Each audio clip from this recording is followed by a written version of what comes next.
Assalamualaikum warahmatullahi wabarakatuh. Kami dari kelompok 5 mata kuliah Manajemen Investasi dan Portofolio dari kelas C3 akan mempresentasikan hasil diskusi kami mengenai salah satu materi yaitu teori dasar investasi dan juga pasar modal. Baik, sebelum masuk ke materi, langkah lebih baiknya kita memperkenalkan dulu anggota kelompok 5. Di sini yang pertama ada Syifa Nuraini dengan NIM akhir 321, lalu ada Vina Hoironisa dengan NIM 322, Nelly Zakiatun Nufus dengan NIM 323, Gina Fitria dengan NIM akhir 324, dan saya sendiri, Arianti Mesyaro dengan NIM akhir 325. Nah, di sini adalah topik pembahasan dari presentasi kelompok 5 kali ini, yaitu yang pertama adalah mengenai obligasi dan yang kedua adalah mengenai reksadana. Obligasi sendiri di sini kami akan menjelaskan mengenai jenis-jenis obligasi dan juga return dan risiko obligasi. Lalu di reksadana kami akan membahas juga mengenai jenis-jenis dari reksadana itu ada apa saja. Nah, untuk topik yang pertama di sini adalah mengenai obligasi. Di sini akan dijelaskan terlebih dahulu mengenai definisi obligasi, lalu ada jenis-jenis obligasi, dan juga yang terakhir adalah return dan risiko obligasi. Perkenalkan, nama saya Syifa Nuraini dengan NIM 321. Di sini saya akan menjelaskan tentang definisi obligasi dan juga jenis-jenis obligasi.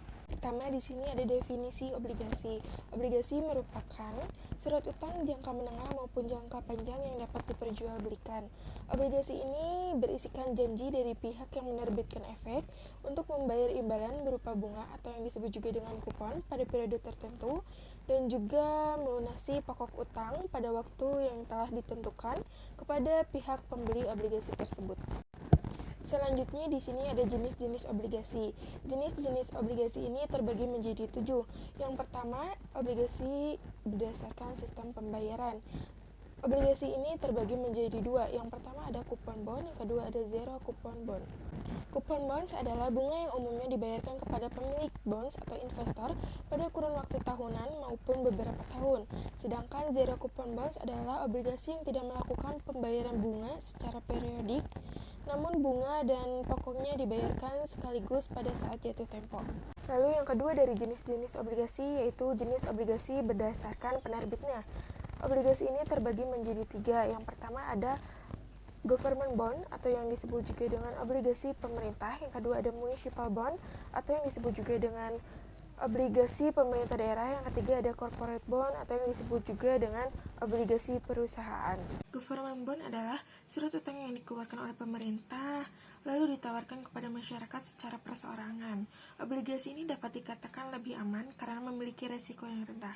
Lalu municipal bond adalah surat utang yang dikeluarkan oleh pemerintah daerah melalui penawaran di pasar modal. Obligasi daerah ini juga merupakan pinjaman jangka menengah maupun jangka panjang yang disumberi oleh masyarakat. Sedangkan corporate bond adalah obligasi yang dikeluarkan oleh perusahaan, baik badan usaha milik negara (BUMN) maupun badan usaha swasta. Sekian penjelasan dari saya, selanjutnya akan dilanjuti oleh rekan saya.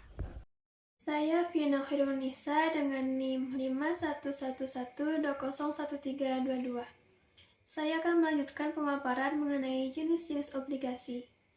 Di sini, saya akan menyampaikan jenis obligasi berdasarkan tingkat bunga, segi jaminannya, dan juga jenis obligasi berdasarkan callable future. Jenis obligasi berdasarkan tingkat bunganya ada 3. Di antaranya yang pertama, fixed rate bond, yaitu obligasi dengan bunga tetap, di mana membayar bunga dengan nilai persentase tertentu yang tetap dalam jangka waktu tertentu dihitung dari nilai pokok obligasi. Lalu yang kedua, floating rate bond, yaitu obligasi dengan bunga mengambang yang didasarkan pada tingkat suku bunga variabel yang penyesuaian bunganya dilakukan secara berkala. Obligasi floating rate ini diperhitungkan atas dasar rata-rata bunga deposito ditambah nilai premi tertentu. Dan yang terakhir adalah mixed rate bond, yaitu kombinasi dari fixed dan floating. Jenis obligasi ini memberikan keuntungan bagi investor yang bersifat konservatif. Perhitungannya adalah pembagian antara jumlah suku bunga tetap dan data suku bunga mengambang dibagi 2. Selanjutnya, jenis obligasi dari segi jaminannya terbagi 2, ada yang dengan jaminan dan tanpa jaminan. Obligasi dengan jaminan atau secure bond adalah jenis obligasi yang dijaminkan dengan kekayaan milik penerbit atau dapat juga dijaminkan oleh pihak ketiga. Lalu, obligasi tanpa jaminan atau unsecured bond adalah obligasi yang tidak dijaminkan dengan kekayaan tertentu, tetapi dijamin dengan kekayaan penerbit secara umum. Pemaparan yang terakhir yaitu jenis obligasi berdasarkan callable feature. Pertama, freely callable bond, yaitu obligasi yang dapat dibeli kembali oleh penerbitnya sebelum obligasi tersebut jatuh tempo. Freely callable bond juga memberi keuntungan penerbitnya jika tingkat bunga obligasi tersebut lebih tinggi dari tingkat bunga pinjaman pasar. Kedua, non-callable bond, yaitu penerbit obligasi tidak dapat membeli kembali obligasi yang diterbitkannya sebelum obligasi tersebut jatuh tempo, atau hanya bisa dibayarkan kembali oleh penerbit ketika tanggal jatuh tempo.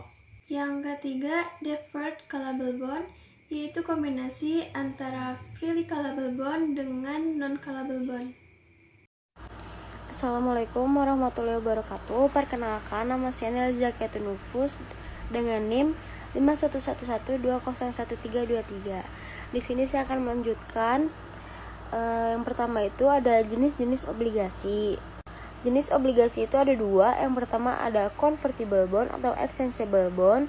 Obligasi konversi adalah obligasi yang dapat ditukarkan dengan saham. Saham yang ditukar dapat saham penerbit obligasi sendiri atau convertible bond maupun saham perseroan lain yang dimiliki oleh penerbit obligasi atau exchangeable bond. Yang kedua adalah non-convertible bond.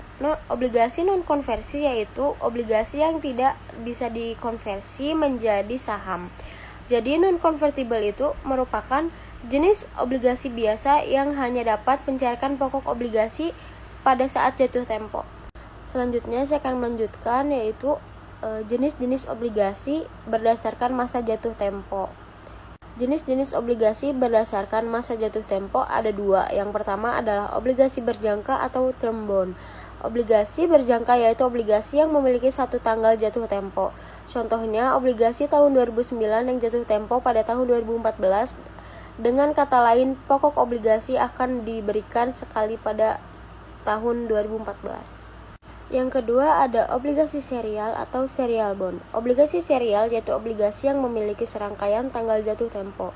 Contohnya obligasi pada tahun 2010 yang akan jatuh tempo pada tahun 2015 memiliki serangkaian tanggal jatuh tempo, yaitu tahun 2011, tahun 2013, dan 2015. Selanjutnya yaitu return obligasi. Yang pertama yaitu memberikan pendapatan tetap berupa kupon. Hal ini merupakan ciri utama obligasi, di mana pemegang obligasi akan mendapatkan pendapatan bunga secara rutin selama waktu berlakunya obligasi. Yang kedua yaitu di samping penghasilan berupa kupon, pemegang obligasi dapat memperjualbelikan obligasi yang dimilikinya untuk mendapatkan capital gain. Yang ketiga yaitu keuntungan lain dari obligasi, yaitu obligasi dapat dikonversi menjadi saham. Saya Gina Fitria dengan NIM 51120324. Sebelumnya tadi rekan saya menjelaskan return obligasi. Di sini saya akan menjelaskan resiko obligasi. Di sini terdapat 3 poin dari resiko obligasi. Yang pertama, gagal atau tidak mampu membayar. Resiko perusahaan tidak mampu membayar kupon obligasi maupun resiko perusahaan tidak mampu mengembalikan pokok obligasi. Obligasi merupakan janji untuk membayar. Maka resiko yang paling besar adalah kalau tidak mampu membayar, tidak dapat memenuhi kewajiban. Resiko yang kedua, harga jual kembali obligasi sangat dipengaruhi oleh suku bunga. Jika inflasi suku bunga naik, maka harga obligasi akan turun. Dan sebaliknya, jika inflasi dan suku bunga naik, maka harga obligasi akan naik. Resiko yang ketiga, resiko likuiditas. Karena obligasi dapat diperjualbelikan antara investor dengan investor lain, maka ada kemungkinan ketika seorang investor ingin menjual obligasi, tidak ada yang bersedia membeli, atau bersedia namun di harga yang sangat rendah. Terima kasih. Itu penjelasan resiko obligasi dari saya. Setelah tadi di awal membahas tentang definisi obligasi, jenis-jenis obligasi, return and resiko obligasi, Dan pembahasan kedua yaitu reksadana. Pembahasan kedua ini yaitu reksadana. Reksadana merupakan salah satu alternatif investasi bagi mereka pemodal, khususnya pemodal kecil dan pemodal yang tidak memiliki banyak waktu dan keahlian untuk menghitung resiko investasi mereka. Reksadana dirancang sebagai sarana untuk menghimpun dana dari masyarakat yang memiliki modal maupun keinginan untuk melakukan investasi, namun hanya memiliki waktu dan pengetahuan yang terbatas. Selain itu, reksadana juga diharapkan dapat meningkatkan peran pemodal lokal untuk berinvestasi di pasar modal Indonesia. Dan menurut UU Pasar Modal, reksadana diartikan sebagai wadah yang dipergunakan untuk menghimpun dana dari masyarakat pemodal untuk selanjutnya diinvestasikan dalam portofolio efek oleh manajer investasi. Setelah tadi membahas tentang definisi reksadana, selanjutnya ada jenis-jenis reksadana. Di sini terdapat 5 poin dari jenis-jenis reksadana. Pertama, reksadana pasar uang. Kedua, reksadana pendapatan tetap. Ketiga, reksadana campuran. Keempat, reksadana saham. Dan yang kelima, reksadana syariah. Tadi telah disebutkan 5 poin dari jenis-jenis reksadana. Di sini saya akan menjelaskan pada poin pertama, reksadana pasar uang. Reksadana ini memiliki kebijakan investasi 100% pada instrumen pasar uang atau surat berharga dengan jatuh tempo kurang lebih dari 1 tahun, cocok untuk pemenuhan tujuan keuangan dengan jangka waktu pendek. Kurang dari 1 tahun itu disebut jangka pendek, atau investor dengan profil yang sangat konservatif. Reksadana jenis ini memiliki resiko paling rendah dan imbal hasilnya juga relatif lebih kecil. Dana yang ditempatkan pada investasi ini digunakan untuk memelihara modal dan menjaga likuiditas. Dana investasi tersebut nantinya akan dikelola oleh manajer investasi yang profesional. Reksadana pasar uang menarik bagi para investor, terutama mereka yang tidak ingin mengalami fluktuasi pasar yang tinggi atau ingin melakukan investasi dengan resiko yang relatif rendah. Banyak dari investor konservatif yang memiliki reksadana pasar uang. Jika dibandingkan dengan instrumen investasi lainnya, memang reksadana pasar uang ini lebih aman, meskipun harus dipahami juga bahwa masing-masing instrumen investasi menawarkan keuntungannya tersendiri. Itu tadi poin jenis pertama, reksadana pasar uang. Untuk jenis-jenis reksadana lainnya, untuk poin kedua reksadana pendapatan tetap, poin ketiga reksadana campuran, poin keempat reksadana saham, dan poin kelima reksadana syariah itu akan dijelaskan oleh rekan saya berikutnya. Terima kasih. Assalamualaikum warahmatullahi wabarakatuh. Nama saya Rianti Masyaro dengan NIM akhir 325. Di sini saya akan melanjutkan pembahasan dari teman-teman saya sebelumnya, yaitu mengenai jenis-jenis reksadana.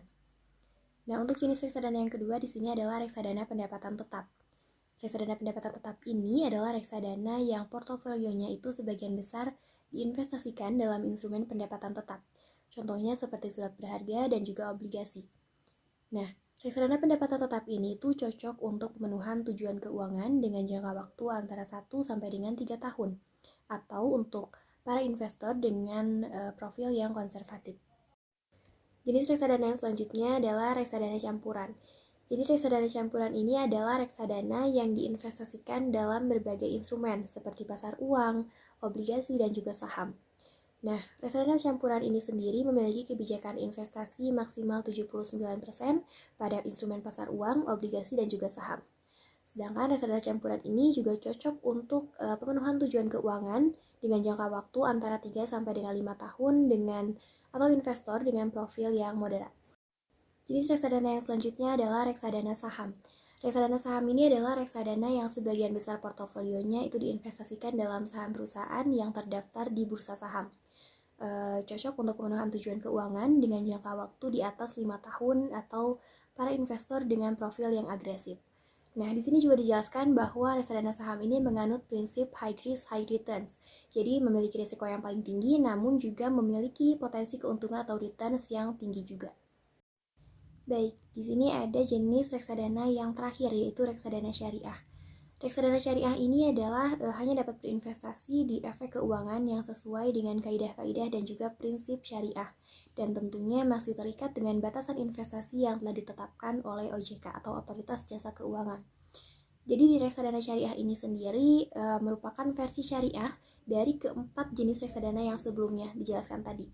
Di mana reksadana syariah ini tuh mengikuti ketentuan dan juga prinsip-prinsip syariah Islam di dalam proses pengelolaannya. Sekian yang dapat kami sampaikan. Terima kasih banyak atas perhatiannya. Dan mohon maaf apabila masih terdapat banyak sekali kekurangan di dalam materi maupun penyampaiannya. Billahi taufiq wal hidayah. Wassalamualaikum warahmatullahi wabarakatuh.